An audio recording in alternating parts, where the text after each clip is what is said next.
Welcome to the Hustler's Manifesto podcast. We jailbreak from toxic hustle culture.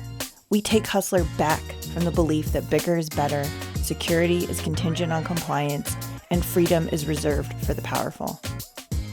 I'm your host, Sarah Duran. I'm not here to tell you how to make a quick buck. I'm here to change the way work is done so we can live more meaningful lives right now instead of betting on an uncertain future. If you value this content, please rate it and comment on this podcast wherever you get it. Thanks for being part of the movement. Hi, Leah. Hi, Sarah. How's it going? Good. How are you? Pretty good. I'm so thrilled to have you here on the podcast.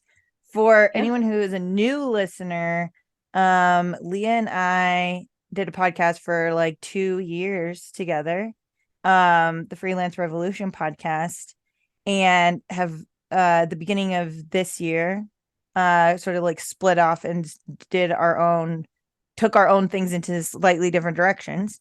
And so this is the first podcast episode that we've done since we did that, and I'm thrilled to be able to chat with you. And then we'll be doing a swap, so I'll be on your podcast in sometime in the near future too. So I'm excited about this one. Yeah, thanks so much for having me. Let's start off with the 3 questions that we ask everyone. Who are you? What is your work, and why do you do it? Yeah. I am Leah Meyers. What I would put behind my name is mom, first and foremost. I have a 14 and 17-year-old, almost 18-year-old, which is scary to think about. And they are pretty much why I do what I do. They've been the center of my business since it started. The reason that I am an entrepreneur, because I wanted that lifestyle to be there for them when they wanted me, when they needed me, all that, instead of having to pick and choose.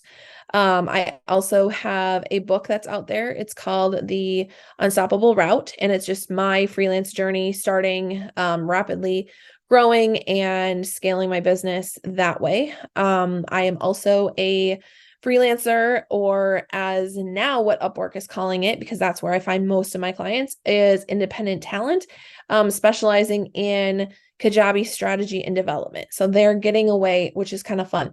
They're getting away from calling us freelancers because we're not free. We don't work for free. We don't, like, it's got some negative mojo behind it that we're now independent talent. And it really encompasses truly the experts that are on that platform, or that can be on that platform, leveraging it how I have. So that's been a fun change. But again, it comes with a little bit of a definition and explanation. So what do I do? I specialize in Kajabi. And that is basically a business in a box platform, software that you can create a website on. You can create a membership, course, coaching, basically any digital assets can be sold on there, or subscriptions, anything how you want to run with that, in case you are not familiar with that. And I will send over a link for Sarah to put in the show notes if she would, talking a little bit more about Kajabi. I have done a lot of research on why Kajabi, in my opinion, is the best. I take and compare it to a lot of different softwares that are out there. And for the person who's just getting started in the space or wants a online presence, that checks all the boxes. So why did I go platform specific? Is because I'm truly passionate about helping online content creators leverage their content. So whatever that looks like, sometimes it's coaching, sometimes it's memberships, sometimes it's courses, sometimes it's just like getting some resources out there. So I've done over 300 Kajabi projects through the Upwork platform, finding those clients. So that's been fun since 2016, really narrowing it down, being super niched. And that's a whole nother story that we could go down a rabbit hole. But just to finish up why I do what I do, I just knew that I wanted to have a freedom lifestyle, and that is working when I want to work, working how much I want to work, and making how much I want to make. So that's been at the forefront of my brain since 2018 specifically. Before, I've always had that entrepreneurial spirit ever since, like, high school, early college. I owned a daycare during college, like all that kind of stuff. But really landed in wanting that freedom lifestyle in 2018, putting everything into learning how to develop that lifestyle and truly living that lifestyle. So I'm just coming off of a back-to-back vacation. So that re-entry is on my week this week. So it's been a little bit crazy, but super excited to kind of be here and talk to you. So did I miss anything? No, there's so many things that I want to talk about. You hit all the things. And there's so many more things that I just know because we are friends and have known each other for Right. 3 years now? 4 years? 3 years. Slightly over 3 years, maybe. Is that what we're going I with? think, yeah, Okay. I think so. So again, just like a little bit of backstory. If you didn't listen to our previous podcast and you're just a Hustler's Manifesto newer listener, is Leah and I met because I hired her to build a Kajabi site for one of my clients. And we immediately like fell in love with each other and we're like, we have to do something together. And we did a variety of different things together, one of which being the Freelance Revolution podcast. And now she is one of my most trusted solopreneur colleagues, where if I'm having a situation, she's always my like first person that I'm like, whether it's like problem solving or I just need to vent about something. Leah is my go-to. She's my solopreneur work wife is how I would describe her. Yeah. And I Um, would, and I'm going to say ditto back to you, because even as I'm like working through some different changes that I'm making to my personal business, the first person where I'm like, okay, I got to bounce some ideas off of Sarah. So like, that's just immediately at this point, having a work wife, work bestie is a foundational piece that I would never give up at this point. yeah, So it's super when you important. find them and they're good, you latch on. So it's so funny. We've been talking for over a year now, lady. We really need to figure out when we're going to meet in person, because I we've know. never met in person and we always talk about it. So we definitely need to figure that out. Yeah, we do need to figure that out. So we've never met each other in person. We started working together during COVID, and then like, post COVID, lives are busy. We both got kids, but yes, we need to make that happen. For sure. So there are so many things. There's so many things that I want to touch on. The first one is and I know that you're an expert on this and you like teach other people how to do it. But I know that there's always a lot of questions out there in the freelance audience about platforms like Upwork and different ways of getting work. I think the freelancers that I come across, the number one pain point that I hear all the time is, how do I get more clients, better paying clients?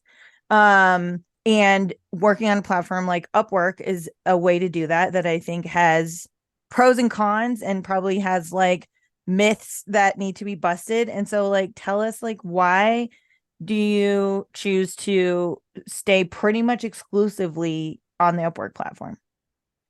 For me, it is ease of use. So, my portfolio is built out on there. I have a lot of great testimonials on there.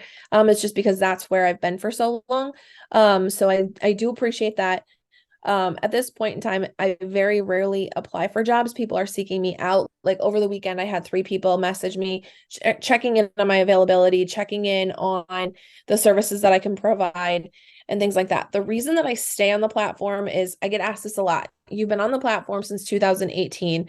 Why do you stay? And I stay because the billing is so easy. I turn a time tracker on my computer when I'm working for a client, and I turn it off when I'm done. And I know that Upwork is collecting their payment at the end of the week and I get paid. So for me, I don't have to send out those invoices. I don't have to chase that payment. The times I just had one of these situations, and I adore the client, so it wasn't a bad experience or anything like that. But I found her through a word of mouth, and so she was not an Upwork client, and so I did a fixed rate. First of all, being a strategy developer and like content developer, it's really hard to do fixed rate contracts because strategy can change based on the education so that's a whole nother rabbit hole I'm not going to go down. But just know that how I work, it's really hard for me to do a fixed rate from the very beginning meeting people. Like I can go into like retainer mode down the road, but I appreciate working in the hourly space in the beginning. So I have more control over how much time I'm investing, because again, I am definitely a people pleaser, and I want to make sure that when I'm taking a course to market with a client, it's like top notch, it's super excellent. So it's hard for me to like pull back if I've had to change and pivot so many things in a fixed rate contract. So anyways, this contract in specific was a fixed rate because that's just the nature of how the project was. It was what was the most comfortable for the client. And she needed to do a split payment. Well, how I do it is it's 50% upfront and then it's 50% 30 days later. And her project was spanned over 9 weeks. It's just how it calendared out to launching. And so her second payment came through and we're still like not quite to that halfway point. And she got really snarky with me, wondering why I pulled the payment. And I was like, so I had to explain that to her. When I'm working with a client on Upwork, I don't have to explain those payments. They just know, like, we lock in, like, these are the amount of hours I'm allowed to work. These are the amount of, like, I can give them budgets, like this and this and this is on the task list this week. I estimate it's going to take X amount of hours. And then I work until that point. If anything changes, I loop them in. So they're knowing what they're getting every single week. Whereas fixed rates, like, they don't always know that. So that's another reason why I stay on that platform. I don't have it's very rare that I have any bills questioned with my Upwork clients. And I don't like those conversations. And like you said, you're also, and I think this is at the point that you're at in your career. So this is not true when you're like first getting started on Upwork. You have to like really build up your portfolio and your profile. But at this point, you're also not actively seeking out work. So you also don't have to, when someone finds you, you still have to like sell yourself and think about how to structure the engagement and all those other things, but you're not having to like go out and find clients all the time. And again, part of that is like the nature of the stage that you're in right now, because I think that could be true for experienced freelancers, whether they're on a platform or not. But being on a platform like that, you have this like natural environment of where people are going to look for freelancers, and coming across someone like you is like a no-brainer for them to reach out and ask you to work for them instead of the other way around. Yeah. Yep. So the other and sorry, I'm just kind of like, so there were so many things when you were talking in the beginning that I want to touch on, so I'm jumping a little bit all over the place. The other thing I wonder if we want to talk about a little bit is tell us about, because I am like hardcore in that mode, this like summer mode too, and like coming off of vacations. Like, talk to us a little bit about how you said you're coming off of back-to-back vacations, you're doing some re-entry. Like, what is that like for like the type of work that you do? How do you prepare yourself to be gone? What does it look like for the clients that you serve? Like, tell us what a vacation looks like and what re-entry looks like for a freelancer like you. What a vacation looks like is a little bit different. So sometimes I can respond to emails. Sometimes I have some work built into it. We went on a cruise, and so it was my first cruise, so I never had no idea like what internet service would be. So I told my clients, like, I am off the grid, like not available. That is the first time in a really long time that I've ever done that. They all survived, which is great. No one deleted their website or no one deleted any of their content and was scrambling on their own. So that was good. But what does reentry look like? So I usually give my clients, like, here's my task list. I will have it to you by noon on Thursday or end of day, whatever that looks like. I let them know a pretty solid time when I'm going to have their work completed for the week. And the reason that's so important, one, for my brain, and two, for them, is it takes the pressure off of them asking me and putting that pressure on myself that I'm not delivering quick enough for them. It's putting myself in the driver's seat of my time rather than them having control and like telling me, dictating when they want their products completed. So that's where I kind of formalize that and take control over that. This week, though, I'm giving them a range. Be like, I will have everything to you by the end of the week. I know I give you more of a specific time, just juggling some things, everything like that. So they're a little bit more unclear. And I can tell that that's disrupting them a little bit, especially the clients that I've worked with for a while. They're like, what? Like, you're not going to give me a specific day and time? I just can't. And it just is what it is. And I'm just reassuring them, like, I need this week to make sure that I'm giving you top-notch deliverables that you need and expect from me. And I just cannot commit to a more solid time. So it's just prioritizing is at its finest in my schedule this week. I have my lists pretty much have lists this week. And usually I'm pretty on top of it where I have my master list every week and I know when I'm working on it, I have a pretty good rhythm. And right now I feel like I'm kind of just trying to keep my head above water.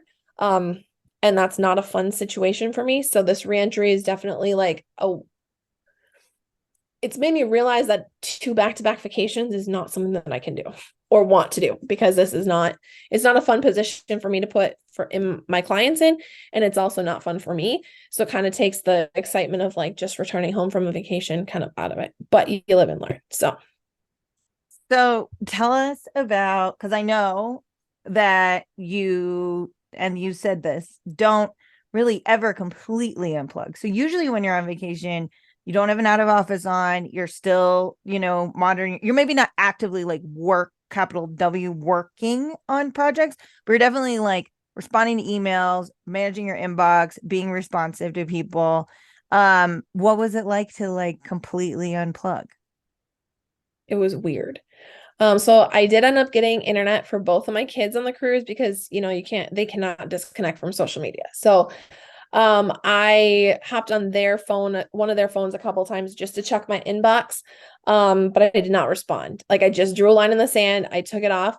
And I felt like a piece of me was kind of missing. It was weird. So, I learned that I don't mind, um, being a little bit on call when I'm on vacation. I don't need to fully unplug, because my work is so satisfying. And I've gotten to this place in my business where I'm okay with working for the clients that I like.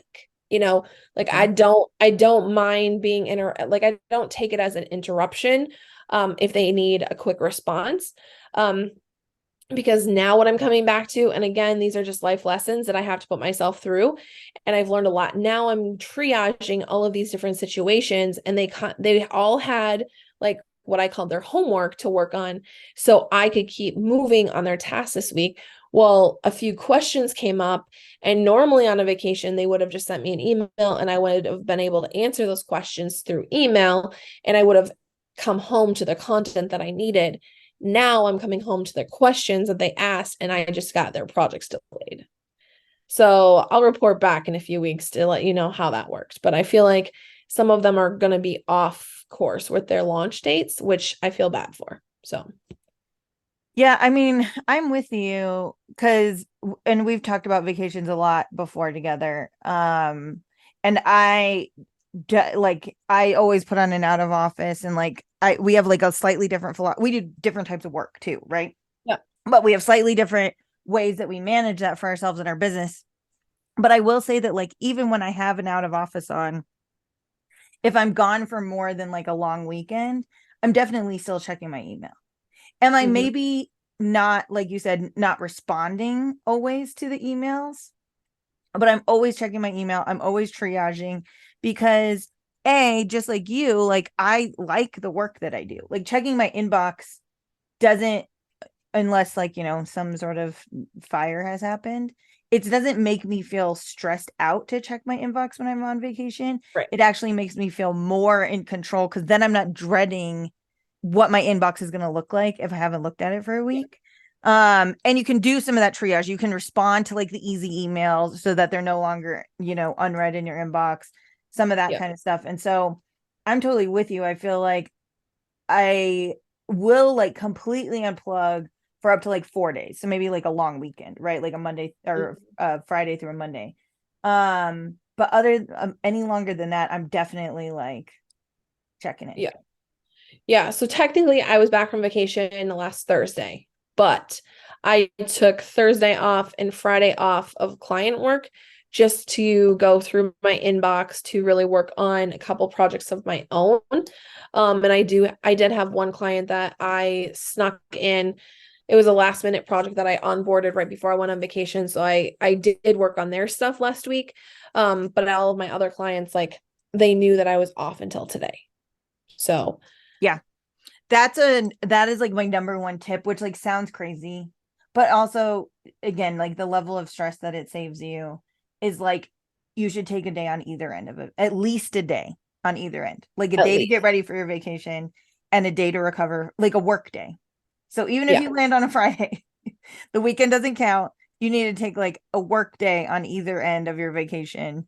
yeah. I think that's I'm good at putting that work day on the end of it. I need to get better on putting it on the front end of it. mhm. Because I feel like when I'm trying to travel in the airport and stuff like that, technically first day, I'm responding to a ton of emails. I'm doing the last minute things where if I would just say that I'm on vacation the day before, then it would really be my current day 2 vacation. Mhm. And that has a significant amount of value in it. Yeah. You need to get Even better. if you're even if you're technically like working, but it's like a day where you're like your out of office is already on, you don't have any meetings on your calendar. So it's like technically you're still like working that day, maybe using that day to like do all the stuff that you need to do before you leave. So I would say at the very least like a non-meeting day.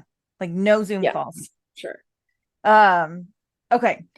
And I'm going to jump to a completely different topic now because I feel like Okay. they're among all the other things that you are an expert on. You are specifically an expert on two things, which is Upwork and Kajabi. And so I want to talk a little bit about Kajabi because I also love Kajabi so much because of you, because you turned me on to Kajabi. But I run my entire business off of Kajabi. So my podcast, my courses, my email list, my website, my blog, like everything lives on Kajabi. Yep. I guess everything except my Substack. Um, and so tell us about, I mean, like you are like an expert in building Kajabi sites, courses, memberships. Just like why do you love it and why did you choose for this to be the thing that you specialize in? Yeah. So I didn't want to be, so when I first started down in the industry of course development membership, like that's truly where I get excited and that's my true passion. I was learning all of these different platforms. I was meeting my clients where they were at, and it was on so many different platforms, and I was learning the bare bones, the basics of each of those platforms, and I was taking my focus on the changes in the industry of what marketing looks like for a course, what marketing looks like for a membership. And I was not as much of an expert there as I wanted to be because I was so focused on staying on top of all of the updates that all of these platforms kept putting out. Because let's face it, as the marketing changes happen in course development and memberships, the platforms have to evolve as well. So I was just trying to keep my head above water on learning all of the new features constantly on all of these different platforms that I had clients on. And I'm like, I'm not a tech guru. That's not where I wanted to be positioned. Sometimes I find tech very frustrating. I've sometimes still to this day, like would like to throw my computer out the window. And where I find that frustration is still when I'm trying to do integrations into Kajabi or trying to find a workaround or something that is not as implemented in the platform. So when I went Kajabi specific, I tested it amongst a ton of different ones and I just landed there. Like if I'm going to get work, I'm going to find them on Kajabi because I know that I can build a landing page super quick because I know the ins and outs of that one platform. Whereas it would take me probably twice as long to build it in a different platform or a different platform. So my speed and accuracy, plus I can know like the spacings, like I can tell you, like you could quiz me on all of the different spacings on a page. Like if you show me a Kajabi website at this point, I can tell you the buffer spacing between each of those sections. Like that's how nerded out I've gotten on that one platform. And it really helps the user experience. And that's where I'm really passionate. So when I'm building a course or a membership or anything for anyone, one of my selling points to get clients is I focus on 3 different things. And it's building a solid business foundation, because even when you build a house, you have to start with the foundation. You can't start with the second story. Your foundation is going to crumble. It just doesn't work like that. So when I build any website or any online thing that you're going to sell, it's really important to start with a foundation. And that is the user experience, the conversion, and the consumption. So you want people to convert, but you also, unless you're trying to just make a quick buck, which is definitely not someone who I want to work with, or they're in the right space for me to be working with, like they have to be interested in their consumption rating. You don't want to build out a course and not care how many people consume your content. Like, otherwise, what's the point of taking the time to build all of that content?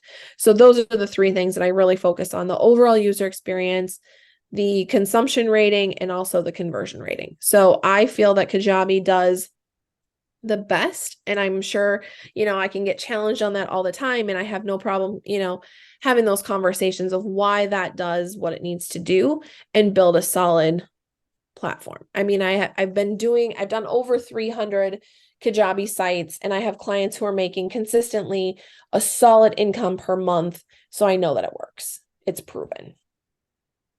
Yeah, I think that for me, and I'm like a pretty tech savvy person. Like I can like get into a platform and then like, there's always a learning curve. And at this point, I feel so comfortable. Like I've been using Kajabi for about 3 years now. And so I feel so comfortable in there that like doing, like you said, you doing it for other people, me doing it for myself is like, it's so easy. I can build a landing page for myself in like 30 minutes because I've done it so many times now, and I'm not splitting my attention across multiple platforms.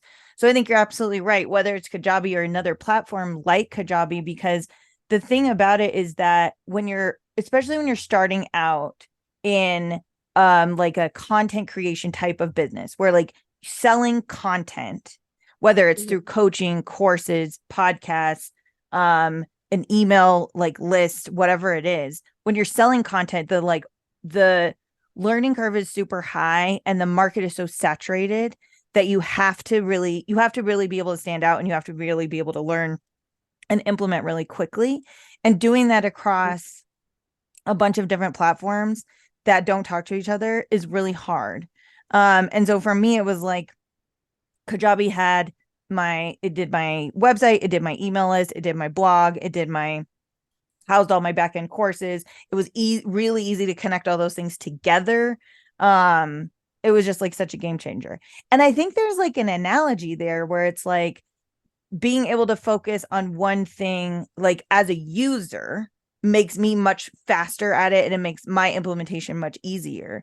And I also think what you're speaking to is niching down like that as a freelancer also makes it like you can do, if you are splitting your expertise across a bunch of different platforms, you would not be as fast or efficient at what you do, which means that you wouldn't get paid as much as you get paid, right? Because like you get paid really well. You charge people, rightfully so, like it's a high hourly rate for what you do because you're such an expert, and an hour of your time spent inside of Kajabi versus an hour of someone else's time spent inside of Kajabi is worth so much more. Right. Yeah. When I was in high school, like this is totally off topic, but it just popped in my head. So we're going to share it. So, one of the local restaurants had these like sub building challenges where they would bring in their staff and they would do these time tests to see how quick one of them could, like who their sub builder winner was every month. And it was just super fun, like to see different people's ranges. So I would love to do that against other people in the platform just to see, okay, here's the outline, and see what people come up with. And it just would be fun to see. Because I feel like I can build them in my sleep. Yeah. I mean, you can. For sure. I've seen it done. Okay. Well, this was amazing. We'll obviously have you back again, and maybe we can dive, instead of me just like going across a bunch of different random topics, we can like go deeper into one specific topic. So tell us more about where we can find you. Yeah.